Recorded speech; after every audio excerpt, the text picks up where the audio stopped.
पहला भाग। उत्पत्ति और वंश। महाभारत की शुरुआत कुरु वंश के राजाओं से होती है।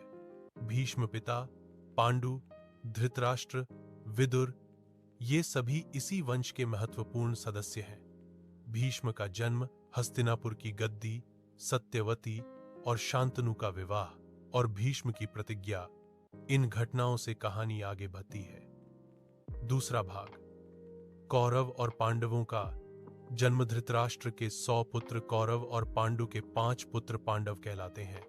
युधिष्ठिर, भीम, अर्जुन, नकुल, सहदेव। उनकी शिक्षा, दीक्षा द्रोणाचार्य के पास होती है और कर्ण, अश्वत्थामा, दुर्योधन, इनकी कहानी भी जुड़ी है।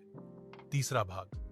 लाक्षागृह और वनवास। दुर्योधन पांडवों को मारने के लिए लाक्षागृह में आग लगवाता है, लेकिन वे बच जाते हैं।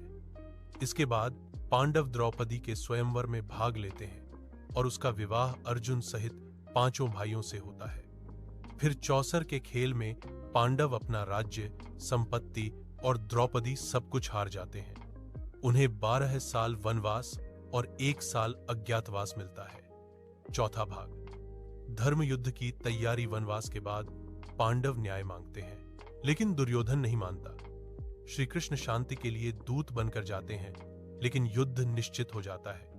कुरुक्षेत्र का मैदान तैयार होता है, सेनाएं जमा होती हैं। 5वां भाग। महायुद्ध की घटनाएं। युद्ध 18 दिन चलता है।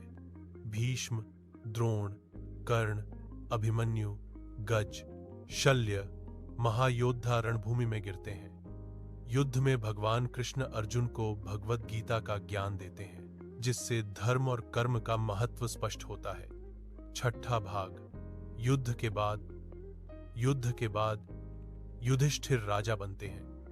गांधारी के शाप से यादव वंश का संहार होता है। श्री कृष्ण द्वारका छोड़कर चले जाते हैं। अंत में पांडव और द्रौपदी हिमालय की ओर